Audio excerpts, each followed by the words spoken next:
हमारे समाज के जो दुश्मन हैं उन लोग हम लोगों को बर्बाद करने के लिए दो हथियार का इस्तेमाल करता है। पहला हथियार का नाम है विभाजन। 6743 जाति में हम लोग को बांट दिए, विभाजित कर दिए। इसका दुष्परिणाम क्या हुआ कि हम लोग अपने समाज के न्याय के लिए इकट्ठा होकर लड़ नहीं पा रहे। अभी देखिए, उरांव एक जाति है, कमार एक जाति है, लोहरा एक जाति है, लुहार एक जाति है। तो ये तीनों लोग आपस में मिलकर, तीनों जाति के लोग कभी भी सामाजिक उत्थान के लिए या कल्याण के लिए लड़ाई लड़ पाए क्या? विभाजन, मैं बता रहा हूं, विभाजन इतना बड़ा हथियार है। तो 6743 जाति में हमारे लोगों को बांट के समस्या से ग्रसित कर दिए। कौन ग्रसित किया? हमारे समाज के जो दुश्मन हैं, विदेशी ब्राह्मण लोग, उन्होंने बड़ी चालाकी से ये लोग कभी इकट्ठा ना हो पाए, इसलिए उन्होंने हमारे लोगों को इतने जातियों में बांटा। पहला हथियार है उनको। हम लोगों को ऐसा लगता है कि जो टंगिया होता है, जो दौली होता है, जो तांतर होता है, यही सिर्फ हथियार है, ऐसा हम लोगों को लगता है। लेकिन विभाजन भी बहुत बड़ा हथियार है। और उस विभाजन की वजह से 1950 में संविधान लागू हुआ, लेकिन हम लोग आज भी भयंकर समस्या से ग्रस्त हैं इस विभाजन की वजह से। और दूसरा इनका हथियार है वो है अज्ञान बना के रखना, अज्ञानी बना के रखना। अज्ञान बना के रखने के वजह से हम लोगों को उनका षड्यंत्र समझ में नहीं आ रहा है, उनका षड्यंत्र समझ में नहीं आ रहा है, जिनसे हम लोग अभी जसपुर में हाल फिलहाल में जो लड़ाई लड़ रहे हैं, हाल फिलहाल, तो ये जो लड़ाई है, ये क्या लड़ाई है? अभी जो हम लोग 25 तारीख से लेकर 27 तारीख तक न्याय यात्रा में हम लोग निकले थे, ये क्या लड़ाई है? ये सामाजिक लड़ाई है कि धार्मिक लड़ाई है? धार्मिक लड़ाई है। उसके पहले हम लोग जो डीलिस्टिंग के ऊपर में लड़ाई लड़ रहे थे, ये धार्मिक लड़ाई है कि सामाजिक लड़ाई है ना? उसके बाद में आज भी हम लोग घर जाने के बाद में, आज हमारे परिवार में इस चीज़ की कमी है, उस चीज़ की कमी है, थोड़ा सा ज़्यादा पैसा होता तो हम लोग इसको ऐसा समाधान कर देते, ऐसा वार्तालाप करते कि नहीं करते? ये क्या समस्या है? ये सामाजिक समस्या है कि आर्थिक समस्या है? आर्थिक समस्या। तो यही विदेशी ब्राह्मण लोग हमारे समाज को सत्यानाश करने के लिए, ये लोग समय समय पे धार्मिक समस्या पैदा करता है, समय समय पे सामाजिक समस्या पैदा करता है, और समय समय पे आर्थिक समस्या पैदा करता है। और इससे भी बड़ा विकट समस्या क्या है पता है आप लोगों को? कि इन लोगों को मजबूत करने के लिए हम ही लोग समर्थन देते हैं, हम ही लोग समर्थन देते हैं, इसलिए उन लोग मजबूत हो रहे हैं। क्यों समर्थन देते हैं? क्योंकि अज्ञान है हम लोग। अज्ञानता की वजह से, नहीं जानने की वजह से, उनके षड्यंत्र को नहीं समझने की वजह से हम लोग उन्हीं को समर्थन देते हैं। हम लोग कैसे समर्थन देते हैं? अभी जैसे हमारे बहुत सारे अगुओं के माध्यम से जब भी प्रचार प्रसार किया जाता है, ज्ञान की बातें बताया जाता है, तो हम लोगों को ये पता चलता है कि ये जो आरएसएस है, ये जो भाजपा है, ये हमारे लोगों के विरोध में काम करता है। ऐसा हम लोग यहाँ तक तो सुने हैं, यहाँ तक तो समझे हैं। और आजकल जब से भारत मुक्ति मोर्चा निरंतर प्रचार प्रसार कर रहा है, तो हम लोग को एक जानकारी और मिला है कि ये जो विदेशी ब्राह्मण हैं, ये भारतीय नहीं हैं, बल्कि ये आस्किमोजी यूरेशिया के लोग हैं। ये दूसरा हम लोग को षड्यंत्र समझ में आ रहा है। और यहाँ पे हम लोग एक जगह पे और चूक जा रहे हैं, और अज्ञानता की वजह से उनको समर्थन दे देते हैं। वो अज्ञानता क्या है? वो अज्ञानता ये है कि आरएसएस को निर्माण करने वाला जो संगठन है, उस संगठन का नाम हम लोग जो जिसको समर्थन करते हैं, कट्टर समर्थन करते हैं, कांग्रेस ने 1925 में आरएसएस बनाया, कांग्रेस बनाया, और आरएसएस ने भारतीय जनता पार्टी बनाया। तो हम लोग आरएसएस को विरोध करते हैं, भारतीय जनता पार्टी को विरोध करते हैं, लेकिन ये दोनों को निर्माण करने वाला जो संगठन है कांग्रेस पार्टी, हम लोग उसके कट्टर वोटर हैं।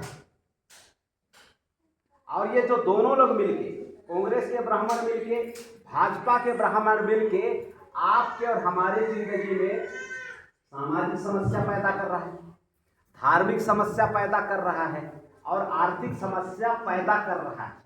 और हम लोग इसके चक्कर में फंस के एकदम गोल गोल घूम रहे हैं। अगर जानकारी होता तो चक्कर में फंसते क्या? नहीं। तो इतना भयंकर मामला है। अभी एक उदाहरण मैं आप लोगों को बता रहा हूँ। अभी जैसे हम लोग यहाँ पे सभी लोग खेती किसानी का काम करते हैं, सभी लोग यहाँ पे हम लोग दाल पैदा करते हैं, उड़द दाल पैदा करते हैं, राहड़ दाल पैदा करते हैं, और जब हम लोग पैदा करके उसको बेचने जाते हैं तो यहाँ पे सेठ लोगों के द्वारा हमारे से 40 रुपये किलो खरीदा जाता है। और उसी उड़द को जब हम लोग दुकान खरीदने जाते हैं तो हमको वो 120 रुपये किलो हमको बेचता है। अगर यहाँ पे आप लोगों को जानकारी होता, आप ज्ञानी होते, तो आप लोग इस बीच में जो कीमत का फर्क है उसको समझ नहीं पाते। ये आर्थिक नीति है। आज यहाँ पे हमारे मूल निवासी लोग इतना काम करने के बावजूद भी एक एक पैसा के लिए तरस रहे हैं, और जसपुर का सेठ लोग लोदलोदाई के गद्दा में बैठा रहता है। हमारे गांव का खपरा का मकान आज तक नहीं बदल पा रहा है, और उन लोग लोटा पकड़ के आए थे, गठरी पकड़ के आए थे, बड़ा बड़ा बिल्डिंग ठोक दिए कि नहीं ठोक दिए? क्यों ठोके? क्योंकि हम लोग जानकार नहीं है, हम लोग ज्ञानी नहीं है, इसलिए हम लोग उनको वोट देते हैं। वोट देने के बाद में जब उन लोग दिल्ली के सरकार में बैठता है, हमारे रायपुर राज्य के सरकार में बैठता है, उन लोग ब्राह्मण समर्थित नियम बनाता है जिससे उनका कल्याण हो। हमारे वोट देने और उनके जीत के जाने के वजह से हम मूल निवासियों के विरोध में लोग कानून बनाता है ताकि हमारा सत्यानाश हो। तो ये जो जानकारी है, बहुत सारी बातें, मैं तो छोटे समय में बहुत सारा बात नहीं बता सकता, लेकिन ऐसा बहुत सारा मामला है जो आपको जानना बहुत जरूरी है, और ये हर जगह नहीं मिलने वाला है। अगर हम लोग हर जगह पे शहद का रस को ढूंढेंगे तो मिलेगा क्या? हर जगह पे ढूंढेंगे, नहीं मिलेगा। कहाँ पे मिलेगा? जहाँ पे मधुमक्खी छत्ता बनाया है और उसमें रस है, अगर हम उसी रस के पास में जाके हम लोग अगर मधुमक्खी को नाड़ाएंगे, उसको निकालेंगे तो मिलेगा। अब हम लोग किसी भी जगह पे ढूंढने का प्रयास करेंगे तो नहीं मिलेगा।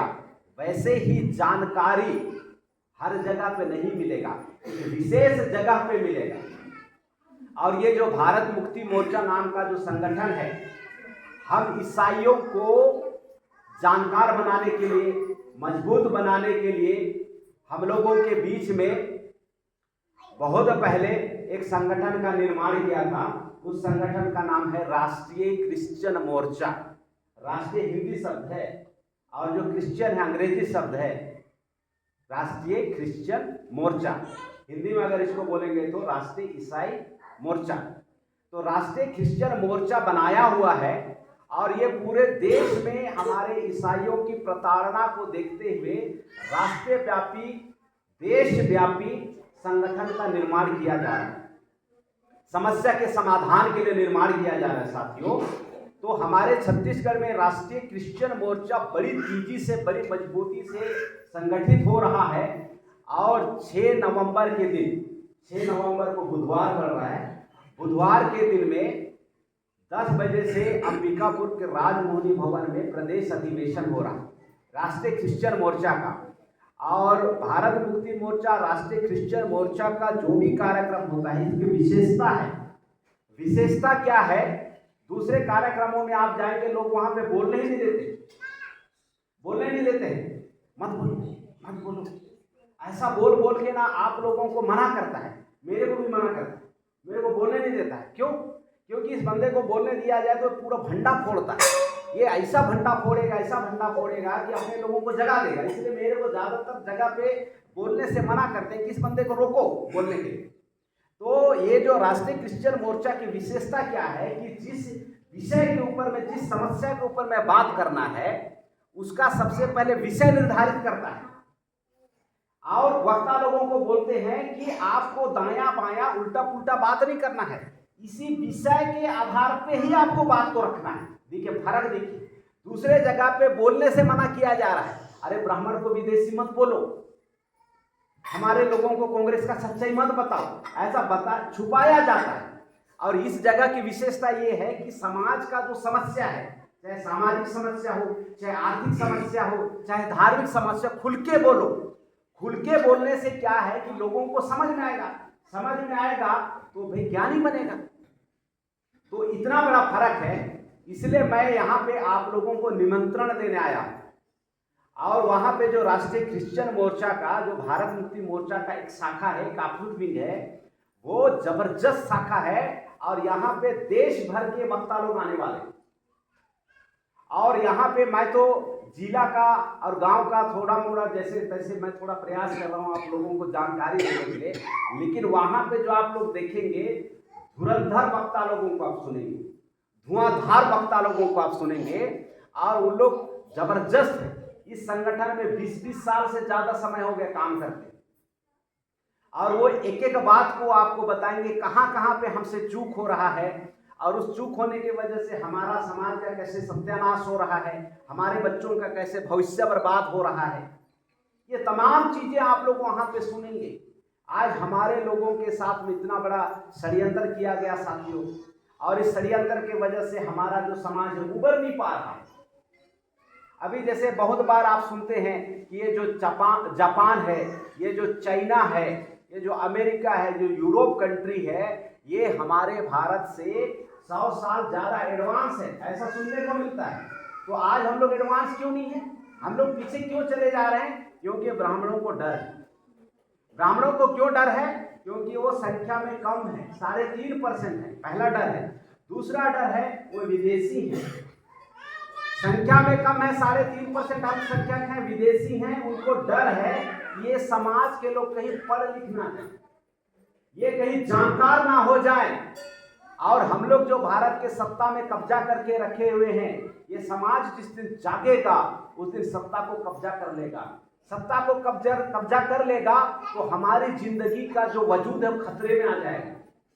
क्योंकि जो पूरा समाज आज अनजान है और उसका कांग्रेस पार्टी को वोट कर रहा है, उसी का भाजपा पार्टी को वोट कर रहा है, जिस दिन जानकार हो जाएगा साथियों, कांग्रेस का और भाजपा का सामाजिक रूप से बहिष्कार होगा।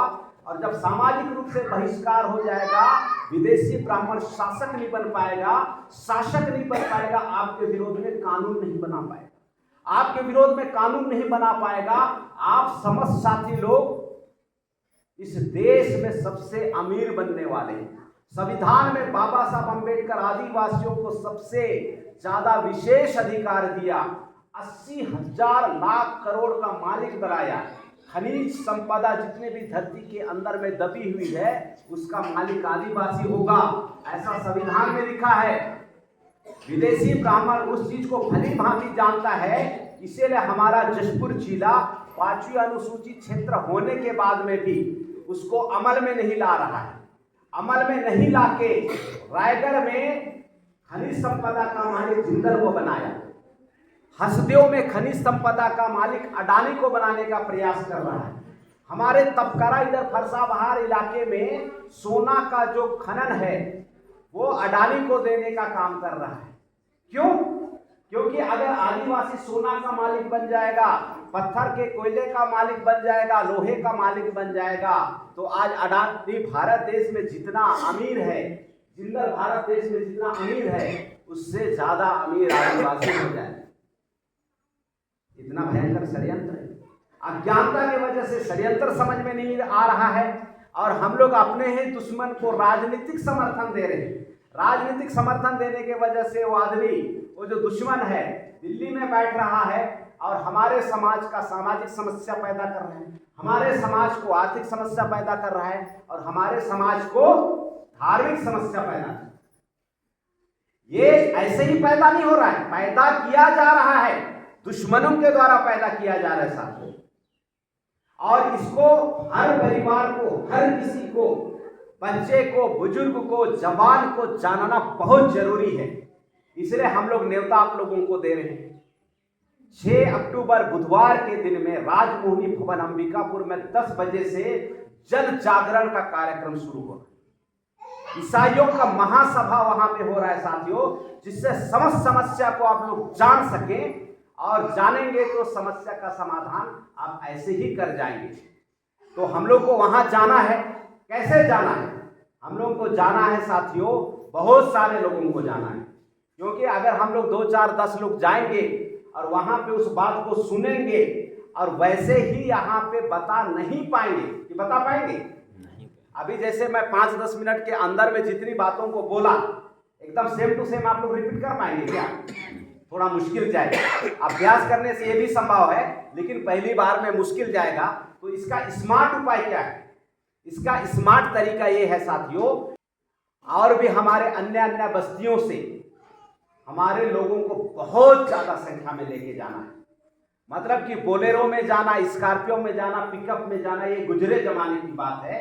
हम लोग बस में जाएंगे साथियों, बस को बुकिंग करके जाएंगे और बड़ी संख्या में जाएंगे। हम लोग 60-70 लोग जाएंगे यहाँ से।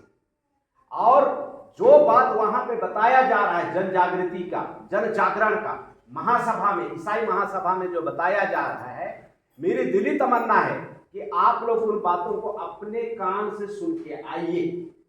सुन के आएंगे, ज्यादा समझ में आएगा। ज्यादा समझ में आएगा तो हम लोगों को जल्दी आजादी मिल जाएगा। और अगर 2-4 लोगों को भेजेंगे, वहां पे सुने कुछ और, यहाँ पे बता रहे हैं थोड़ा सा कम कम, तो मामला गड़बड़ा जाएगा। अभी देखिए, मैं आपको न्योता दे रहा हूं, मेरा न्योता देने की स्टाइल अलग है। हमारे सुनील भाई को भी न्योता देने के लिए मैं बोला, तो सुनील भाई का स्टाइल अलग है कि नहीं है? मैं उसी बात को बताने का प्रयास कर रहा हूं, सुनील भाई भी उसी बात को बताने का प्रयास कर रहा है, लेकिन मुंह से अलग अलग निकल रहा है कि नहीं निकल रहा है? ऐसे ही होता है। एक विषय के ऊपर में बातों को बोलने के लिए दिया जाए तो हर किसी के मुंह से अलग अलग निकलता है। अलग अलग निकलेगा तो अलग अलग ही तो समझ में आएगा। इसलिए साथियों, आप लोग जो हमारे एक्सपर्ट वक्ता लोग हैं, बहुत ही प्रशिक्षित वक्ता हैं, और हमारे साथ में कहां कहां गड़बड़ी हो रहा है और बीमारी का जड़ क्या है, ये तमाम चीजों को भली भांति आप समझेंगे। और समझने के लिए हम लोग वहां पे जाएंगे। तो कैसे जाना है? अर्ली मॉर्निंग 6 बजे, सुबह एकदम प्रताप भोर में ही 6 बजे हम लोग को यहाँ पे निकलना है। 10 बजे से सभा होगा। वहाँ पे नाश्ता का प्रबंधन है, दोपहर में भोजन का प्रबंधन है, और हम लोग आपके गांव के अगुआ लोगों के साथ में बस बुक करेंगे। और जो कंट्रीब्यूशन की जो राशि है, वो एक एक आदमी के खाते में 500-500 रुपया आएगा। 200 रुपया मेगापुर जाने के लिए, 200 रुपया आने के लिए, और वहाँ का कार्यक्रम को सफल बनाने के लिए, और हमारे नाश्ते, भोजन, हॉल का, टेंट का, साउंड सिस्टम का खर्चा वहन करने के लिए 100 रुपया हम लोग सहयोग राशि देंगे। और जब नहीं के परिस्थिति में जब खर्चने की पारी आती है साथियों, तो थोड़ा सा तकलीफ होता है। मेरे को इस बात की जानकारी है, लेकिन यहाँ पे हमारे पास में कोई विकल्प ही नहीं है। या तो आप आजाद होने के लिए कीमत चुका लो, या गुलाम बन के जीवन भर कीमत चुकाना पड़ेगा। या तो आजाद होने के लिए आपको कीमत चुकाना है, या गुलाम बनने के लिए, बने रहने के लिए जिंदगी भर कीमत चुकाना पड़ेगा। क्योंकि वो आपके जीवन में सामाजिक समस्या पैदा करेगा, आर्थिक समस्या पैदा करेगा, धार्मिक समस्या पैदा करेगा, हमारे शिक्षा को प्रभावित करेगा, हमारे बच्चे की नौकरी को प्रभावित करेगा, है ना। और हमको गरीब बनाने के लिए तो कानून बनाए, जैसे मैं दाल का उदाहरण दिया, 40 रुपया में हमसे खरीदता है, 120 रुपया में बेचता है। आज के इस कानून के वजह से 10 क्विंटल कमा रहे हैं, हम 40,000 कमा रहे हैं। लेकिन आप जिस दिन शासक बनेंगे और नियम बना देंगे कि जो दाल है वो 100 रुपये किलो, अगर किसान से कोई भी सेठ अगर नहीं खरीदेगा तो उम्र सजा हो जाएगा। तो एक कानून की वजह से आपके पास में अतिरिक्त 60,000 रुपया आ रहा है। 40,000 रुपया, 60,000 रुपया, 1 लाख रुपया। मेहनत उतना ही, उड़द दाल की जो क्वांटिटी है, जो मात्रा है, वो ही 10 क्विंटल, लेकिन एक नियम बदलने से 40,000 1 लाख में बदल जाए। तो मेहनत करके, रट रट मेहनत करके मरने से ज्यादा अच्छा है जानकार बनना। जानकार बनेंगे, कानून को अपने फेवर में लाएंगे, मूल निवासी फेवर में कानून बनाएंगे। हर कोई यहाँ पे बैठा हुआ आदमी अमीर होगा, सामाजिक रूप से समृद्ध होगा, धार्मिक रूप से और ज्यादा मजबूत होगा, और आर्थिक रूप से भी मजबूत होगा। और हम गलत आदमी को चुनेंगे, दुश्मनों को चुनेंगे, वो कानून बनाएगा अपने फेवर में कानून बना के, अपने पक्ष में कानून बना के साथियों जशपुर में राजा जैसा जीवन को जी रहा है। और हम इस गांव के, इस जशपुर के मूल निवासी लोग आज भी परेशान हैं, कल भी परेशान रहेंगे, और आने वाले सालों में भी परेशान रहेंगे अगर हम कार्य पद्धति को बदलाव में नहीं लाएंगे। तो बदलाव करना चाहिए कि नहीं करना चाहिए? अंबिकापुर जाना चाहिए कि नहीं जाना चाहिए? तो साथियों, हमारे पास में समय कम है। आज रविवार है, कल सोमवार है, फिर मंगलवार है, बुधवार को तो जाना है 6 बजे। बहुत सारे साथी लोगों को हम लोग लेने का प्रयास कर रहे हैं और बहुत सारे जगहों से लेने का प्रयास कर रहे हैं। और जिस जगह से जितना संख्या में आप निकल सकते हैं निकलिए, क्योंकि देखिए सूरज एक जगह से निकलता है लेकिन प्रकाश चारों ओर पूरी दुनिया में फैला देता है। तो जागरण कहीं से भी हो, जागरण कहीं से भी हो, आप शुरू कीजिए जागरण का काम को। आज इस जगह से लोग सुनेंगे, ज्यादा काम होगा, दूसरे जगह से जाएंगे और ज्यादा काम होगा।